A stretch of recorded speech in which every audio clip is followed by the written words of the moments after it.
Bonsoir.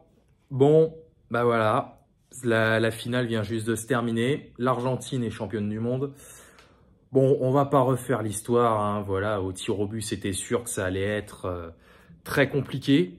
Et on en a eu la preuve, hein, parce que bah, malheureusement, Lloris, les pénaltys, c'est pas son fort, hein. Il a suffi d'un raté d'Harry Kane, voilà, pour que l'histoire continue en quart de finale. Mais malheureusement, bah, voilà, les pénaltys, ça n'a jamais été son truc. C'est pas maintenant que ça va changer. Euh, Bah, ce match, c'est des montagnes russes, quoi. Qu'est-ce que vous voulez que je vous dise?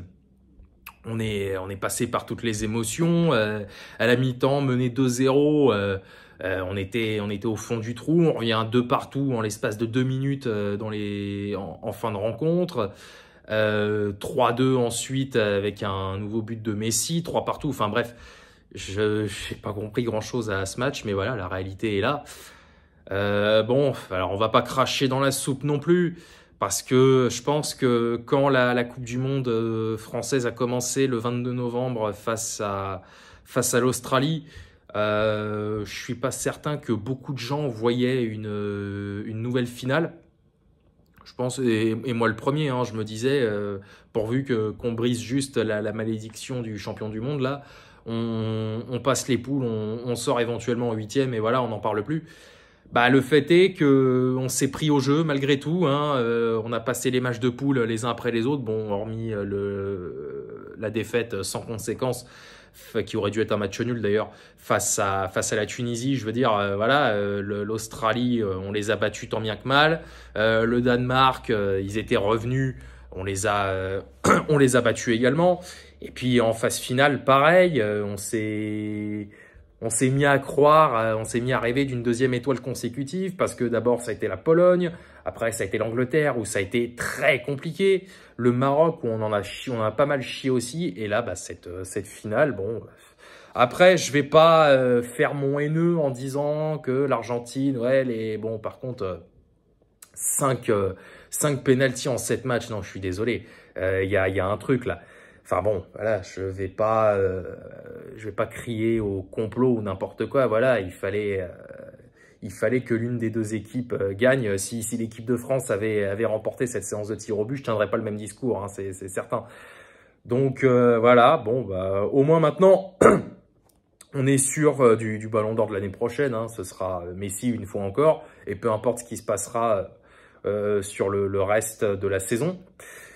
Et une dernière petite chose, bon, franchement, Kylian Mbappé a fait une compétition, mais alors absolument stratosphérique.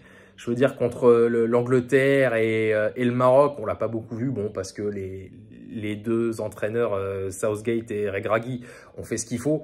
Mais là, le mec, putain, triplé en finale de Coupe du Monde, enfin... Bon, ce qui est dommage, c'est que bah, ça porte pas ses fruits, hein, puisque l'équipe de France s'incline. Voilà. Et il y a quand même un point positif. Ouais, il y en a, mais un seul, hein. Un point positif à cette défaite, c'est que Karim Benzema ne sera pas champion du monde.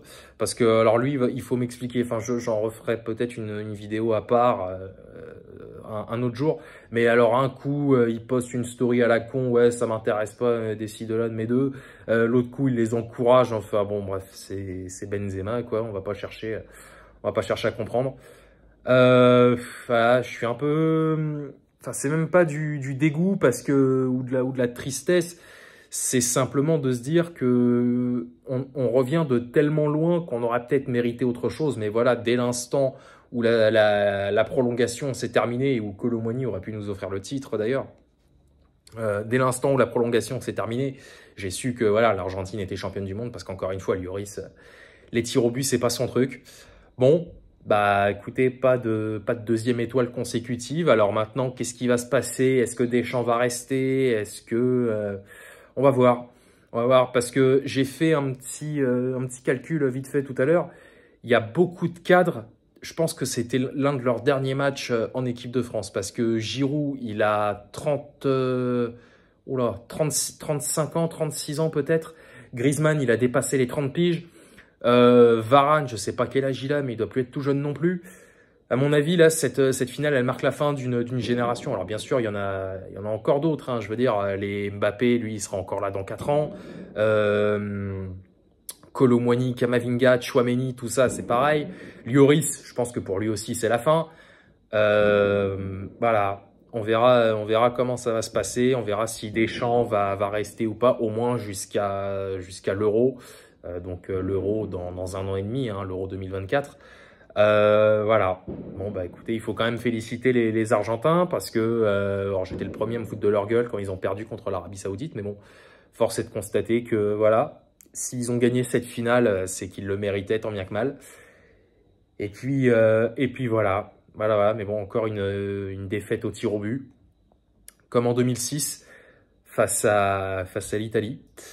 Mais bon, c'est comme ça, hein, voilà, une finale, on la joue pour la gagner, certes, mais bon, qu'est-ce que vous voulez que je vous dise? Mais bon, on peut quand même être fier d'eux parce que, je le redis, hein, je pense que quand on a commencé notre compétition le 22 novembre, je pense pas qu'il y en ait beaucoup qui nous voyaient en finale. Voilà.